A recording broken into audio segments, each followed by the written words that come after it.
I wanted to start this one off on the focus heel of understanding what the focus heel actually is. And it's just a head position. Get it out of your head that, yes, it looks cool. Looks very tricky, very catches, eye catching. But at the end of the day, it's just a head position for your dog, which is when your dog is looking directly up at you. Now, there is going to be various degrees of where that head position is going to be. Some is going to be strictly vertical, and then some are going to be over where they look up, but it's over almost where the head is coming in front of you. Found that it's very almost a genetic orientation depending on the dog. Yes, you can be very stern and diligent and precise on where you're putting the lure, and yes, that will help to a degree. But once you start taking those lures and treats away, it actually will be coming up to the own dog's fruition of where their head will actually be. But the longer you lure, longer you keep that treat there, that's going to help your dog in the long term keep that head nice and vertical if that's what you're going for. If you really don't care, totally your call, dealer's choice. Just trying to help you understand what it actually is. Now, don't get the focus heel confused with just regular walking or regular heeling. Okay, so when it comes to regular walking or heeling, the dog is not focusing on you.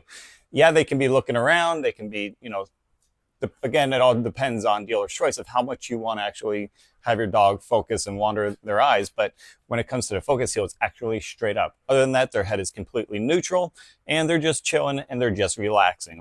Don't get that confused with regular heeling, and don't get the focus heel confused with regular heeling, because it's not. Heeling is just a dog chilling and relaxing. That focus heel is when they're up and vertical, looking directly at you. Just like anything, there are pros and cons to this movement and to this head position. Okay, so you got to understand that. The biggest one is, we'll start with the pros first. The biggest pro is that it's a bonding experience between you and your dog. Okay, your dog is putting its complete trust and faith in you because you're literally walking and guiding this dog without them knowing where they're going. Okay, it's almost like you're driving down the highway and you're in your car and then there's a big semi right next to you. Okay, say it's on the left hand side of you. Okay, so you're in the center lane, that big semi is right there on your left and you are just in line with it. But the way you are driving, your eyes aren't on the road.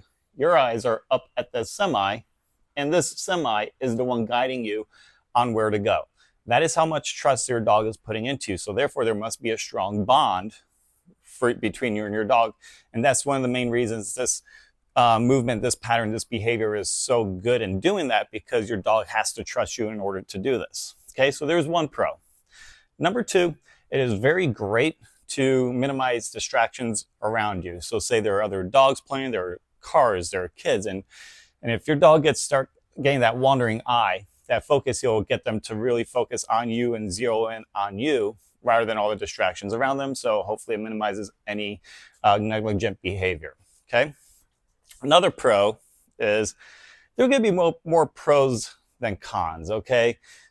Between building a strong dog, minimizing distractions, is a great focus and energy. I don't want to say killer or depletion, but it requires a lot of energy for them. So if your dog is really energetic, you all know Ava is very energetic. So in order for them to do that, it's very mentally stimulating to them and mentally exhausting. So you're going to exhaust your dog, not so much on the physical side, but on the mental side. So just because your dog may not be running around, but if they're putting all their attention and their bandwidth into this movement, you are going to get them exhausted, mentally exhausted, to the point where they probably want to take a nap and will chill out for a good part of the day. Okay. Cons.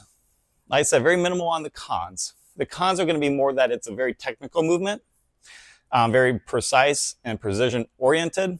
It's going to take a long time for your dog to understand this behavior, probably longer than you think. And again, I say long in not in an ambiguous fashion, but in a very broad spectrum fashion, because depending on the genetics of the dog, depending on how well you're training your dog how consistent you are training your dog, it's going to take some time.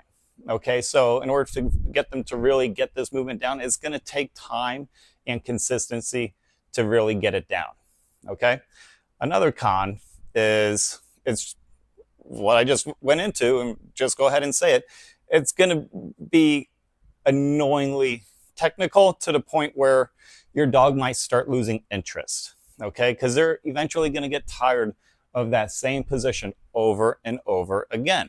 Now, one way you can combat that is the different variations and ways of doing the focus heel. Rather than always just doing it on the same boring left to the point where your dog is going to know exactly what you want, they're going to start losing interest. So in order to overcome that plateau, you can go ahead and heel on the side you're walking. You can do the focus heel on the side that you're walking, between your legs on the opposite side, or you can go ahead and do the reversal to the point where your dog is looking the opposite way, but are still up looking at you and in line, but their body is opposite. Rather than going with you, they are going the other way. So whether you're walking backwards, they're walking forwards, or you're walking forwards and then they're walking backwards. So go ahead and play with these different variations. So this way the dog doesn't get bored, you don't get bored.